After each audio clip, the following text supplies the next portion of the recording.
ആകെ പ്രിയപ്പെട്ട് നിങ്ങൾ നോക്കുമ്പോൾ റാന്നി പട്ടണത്തിൽ കൂടെ നൂറ് കണക്കിന് ആൾക്കാര് കുറച്ചു പേര് തെക്കോട്ട് നടക്കുന്നു, കുറച്ചു പേര് വടക്കോട്ട് നടക്കുന്നു, കുറച്ചു പേര് കിഴക്കോട്ട്, കുറച്ചു പേര് പടിഞ്ഞാറോട്ട്, കുറച്ചു പേര് എന്താണ് വെറുതെ അവിടെ ഇവിടങ്ങളായിട്ട് കുത്തി നിൽക്കുകയും ചെയ്യാണ്. ആർക്കും ലക്ഷ്യബോധമില്ല, എന്തിനു വേണ്ടിയാണ് ഓടുന്നത് പോലെ അറിവില്ല. പ്രഭാതത്തിൽ നമ്മൾ ഉത്സാഹത്തോടെ വീട്ടിൽ നിന്ന് ഇറങ്ങി, അതേ പ്രിയപ്പെട്ടെ സൂര്യൻ ഉദിക്കുമ്പോൾ പ്രത്യാശയോടെ നമ്മൾ വീട്ടിൽ നിന്ന് ഉണർന്ന് പുറത്തേക്ക് പോവുകയാണ്.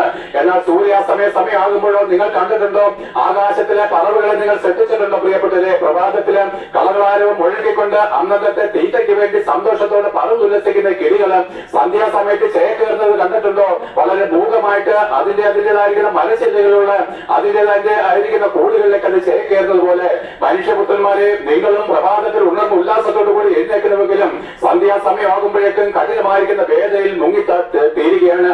നാളെ പറ്റിയുള്ള ഭാരങ്ങള്, ഇന്ന് ചെയ്തു തീർക്കാനുള്ള വേദനകള്, ജോലി സ്ഥലത്തെ കഷ്ടപ്പാടുകള്, വീട്ടിലെ പ്രശ്നങ്ങള്, അനേകർക്ക് പട്ടിണി, രോഗങ്ങള്, പൈശാചിക ഭയങ്ങള്, മദ്യപാനങ്ങള്, പിന്നെന്താണ് ഒരുവൻ അല്പം പണം കൊടുക്കാനുണ്ടെങ്കിൽ അവൻ നമ്മളെ പീഡിപ്പിക്കുന്നതും അവൻ നമ്മളെ പരിഹസിക്കുന്നതും നിന്ദിക്കുന്നതുമായിരിക്കുന്ന അനുഭവങ്ങള്.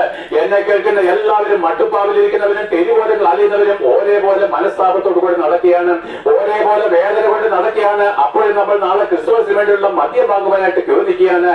എന്റെ പ്രിയപ്പെട്ടെ, നിങ്ങളുടെ സമാധാനത്തിനുള്ള വഴി മദ്യത്തിലല്ല, നിങ്ങളുടെ സമാധാനത്തിന്റെ വഴി മതഭക്തിയിലല്ല, നിങ്ങളുടെ സമാധാനത്തിനുള്ള വഴി യാഗങ്ങളോ ബലികളോ കർമാചാരങ്ങളിലോ അല്ല. നിങ്ങളുടെ സമാധാനത്തിന്റെ വഴി ഏതെങ്കിലും പാർട്ടിക്കാരുടെ കൊടി പിടിച്ച് നിങ്ങളെ നിഷ്കരണം തള്ളിക്കളയുന്ന, അല്ലെങ്കിൽ എന്താണ് രാജ്യത്വം പ്രാപിച്ചു കഴിയുമ്പോൾ നിന്നെ കാലുകൊണ്ട് ചവിട്ടിക്കളയുന്ന നിന്റെ നേതാക്കന്മാരിലുമല്ല. പിന്നെയോ 2000 വർഷങ്ങൾക്ക് മുമ്പ് നിന്റെ സമാധാനത്തിന് വേണ്ടി സ്വർഗം വിട്ട് യേശുക്രിസ്തു ഭൂമിയിലേക്ക് ഇറങ്ങി വന്നു.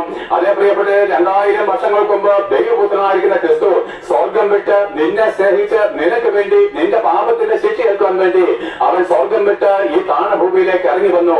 അവനത്രേ നിന്റെ സമാധാനം, അവനിലത്രേ നിന്റെ ആനന്ദം കണ്ടെത്തേണ്ടത്. അവനിലുള്ള ആനന്ദം തീർന്നു പോകാത്ത ആനന്ദം, അവനിലുള്ള സന്തോഷം, നിത്യസന്തോഷം.